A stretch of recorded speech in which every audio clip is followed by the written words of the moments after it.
Now students इस question को देखिए, ये टेंजेंट है, ये रेडियस है, ठीक। तो ये हो गया 90, रेडियस और टेंजेंट के बीच में एंगल। उसके बाद ये रेडियस है और ये टेंजेंट है, ठीक है। तो रेडियस और टेंजेंट के बीच में एंगल ये हो जाएगा कितना, 90 इस तरीके से। तो 90 90 180, और इस क्वाड्रिलेटरल को देखो PAOB में चारों एंगल का सम कितना होना चाहिए, 360। तो 90 90 180 तो यहां से हो गया, तो 360 में से अगर इसको माइनस कर दें, मतलब 180 माइनस कर दे, बचा कितना 180। कहने का मतलब ये है इस क्वाड्रिलेटरल में PAOB में, इस क्वाड्रिलेटरल में इन दोनों का सम 180, तो इन दोनों का सम मतलब इसका और इसका सम यानी कि एंगल APB और प्लस एंगल AOB, इनका भी सम कितना होना चाहिए।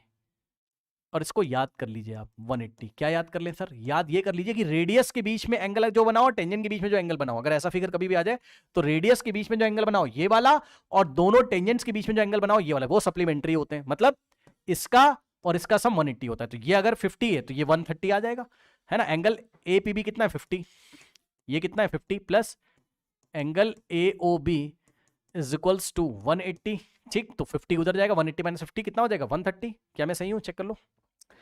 तो इसका मतलब एंगल AOB कितना आ गया 130, बस। तो ये एंगल आ गया 130। अब इस डायग्राम को थोड़ा सही कर लेते हैं अच्छे से।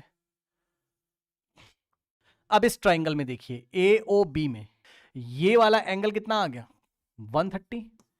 अब आपको पता है आइसोसेलेस ट्राइंगल है AOB, क्या है ये वाला AOB आइसोसेलेस ट्राइंगल है।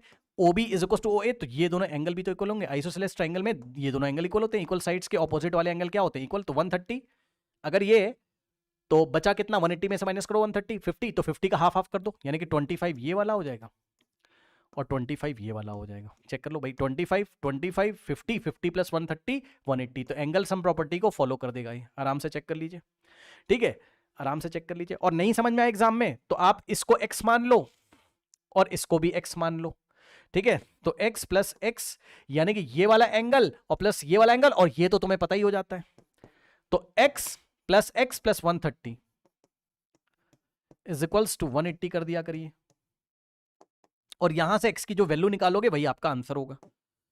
130 उधर जाएगा, 180 माइनस 130 कितना हो जाएगा 50, और x प्लस एक्स 2x, तो 2x इज इक्वल्स टू 50। तो यहां से आप x की वैल्यू निकालोगे तो आ जाएगा 50 डिवाइडेड बाई 2, यानी कि आ जाएगा 25। तो x की वैल्यू 25, और जो x था वो ये एंगल है, यानी कि एंगल ABO, शायद यही पूछा है, एंगल OAB, ठीक है। OAB ये 25 है। Option is the correct answer, ठीक है ना।